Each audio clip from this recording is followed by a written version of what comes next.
اعوذ باللہ من الشیطان الرجیم، بسم اللہ الرحمن الرحیم۔ السلام علیکم ورحمۃ اللہ وبرکاتہ۔ میں ہوں حکیم قاری محمد صفدر اعظمی۔ آپ میرا یوٹیوب چینل دیکھ رہے ہیں۔ امید ہے اللہ پاک کے کرم سے آپ سب خیریت سے ہوں گے۔ اللہ رب العالمین ہم سب کے حال پہ رحم فرمائے، کرم فرمائے۔ جتنے بیمار ہیں مولا کریم سب کو شفائے کاملہ عاجلہ نصیب فرمائے۔ تو جناب، اب جو آپ حضرات کے سامنے اس مختصر سی ویڈیو میں نسخہ شیئر کرنے لگا ہوں، یہ ہیں بڑی مشہور و معروف ہینگ والی گولیاں۔ زبردست ہضم طعام، یہ نسخہ زبردست ہضم طعام نسخہ ہے، بھوک لگانے والا ہے، ہوا کو خارج کرنے والا، خاص طور پہ بادی والے مریضوں کے لیے انتہا درجے کا مفید ہے۔ اور یہ جتنے مریض ہوتے ہیں نا، ان میں سے زیادہ تر مریض جو ہیں بادی والے مریض ہوتے ہیں۔ تو یہ بہترین نسخہ ہے، بنانے میں بھی آسان ہے۔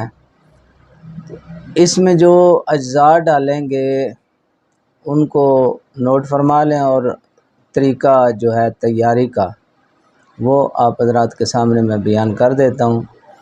اجوائن دیسی آپ نے لینی ہے، الائچی خرد، زنجبیل لینی ہے، فلفل سیاہ لینی ہے، لونگ، کباب چینی، کلونجی، مستگی رومی، یہ ساری چیزیں جو ہیں یہ آپ نے دو دو تولے لے لینی ہے۔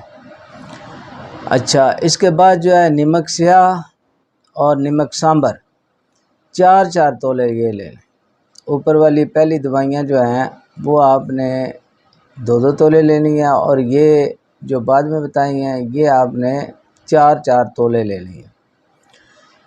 اب جو جزو اعظم ہے اس نسخے کا، ہینگ خالص لینی ہے، ہیرا ہینگ لیں، 8 تولے یہ لینی ہے۔ ٹھیک ہے جی۔ اچھا، اب آپ نے ایسا کرنا ہے، ادرک کا اس کو کوٹ کے اس کا پانی نکال لینا ہے۔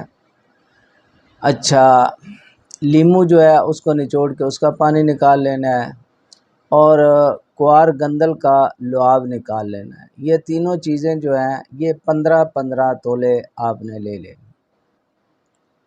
اب ترکیب تیاری اس نسخے کی جو ہے وہ سمجھ لیں۔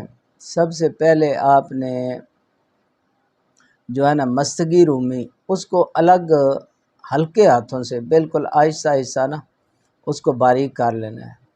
اگر زور سے کریں گے تو وہ چمٹ جائے گی کھرل کے ساتھ ہی، ٹھیک ہے۔ آہستہ آہستہ آرام سے وہ پس جاتی ہے۔ ٹھیک ہے جی۔ اس کے بعد آپ نے وہ الگ رکھ لینی ہے۔ باقی دوائیوں کو ہینگ کے علاوہ باقی سب کو پیس لینا ہے، آپ نے الگ الگ پیس کے مکس کر لینا ہے ان کو۔ ٹھیک ہو گیا جی۔ اب آپ نے ادرک کا پانی 15 تولے، اور 15 تولے نیمبو کا پانی، اور 15 تولے یہ لینا ہے آپ نے لعاب کوار گندل کا۔ ان تینوں کو ملا دینا ہے آپ نے۔ اس میں آپ نے ہینگ کو حل کرنا ہے، کھرل کر کے اس کو اچھی طرح اس میں حل کر لیں۔ حل کر کے تو اس کو بھون لیں، بھون لینا ہے آپ نے۔ بھون کے تو اب جتنا وہ دوائیاں آپ نے باریک کر کے رکھی ہوئی ہیں نا مستگی سمیت، وہ اس میں ملا دینی ہے۔ اچھی طرح ملا کے اس کو کھرل کر کے تو اس کی گولیاں آپ نے بنا لینی ہیں چنے کے دانے کے برابر۔ ٹھیک ہو گیا جی۔ اب دوائی آپ کی تیار ہو گئی ہے۔ 2 گولیاں صبح شام غذا کے بعد، کھانے کے بعد آپ نے لینی ہے 2 گولیاں۔ عرق سونف کے ساتھ لے لیں یا تازہ پانی کے ساتھ لے لیں، انشاءاللہ بہترین فائدہ دے گا۔ یہ جو کہتے ہیں نا پیٹ پھولا رہتا ہے اس کے لیے، قبض دور کرتا ہے، ہاضمے کے لیے تو لاجواب ہے۔ بہترین نسخہ ہے، بنائیں، اس سے فائدہ حاصل کریں، اور مجھے اپنی دعاؤں میں ضرور یاد رکھیں۔ اب آپ حضرات سے اجازت چاہتا ہوں۔ اللہ حافظ۔